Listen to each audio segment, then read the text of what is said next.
Mayın 19-da Suraxanı rayon icra hakimiyyətinin başçısı Adil Əliyev rayon icra hakimiyyətində növbəti vətəndaş qəbulu keçirib.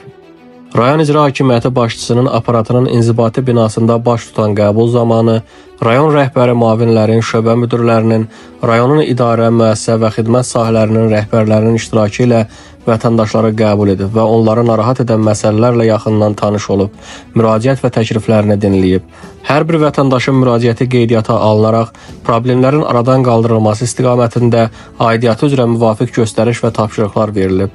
Sakinlərə qaldırdıqları müraciətlərə dair qanunvericiliyin tələbləri izah olunub. İcra hakimiyyətinin səlahiyyətləri daxilində olan məsələlərin həlli istiqamətində tapşırıqlar verilib. Eləcə də digər mövzularla bağlı aidiyyatı qurumlara müraciət etmələri vətəndaşlara tövsiyə edilib. Sakinlər göstərilən diqqət və qayğıya görə Prezident cənab İlham Əliyevə və 1-ci vitse-prezident Mehriban xanım Əliyevaya minnətdarlıqlarını ifadə ediblər.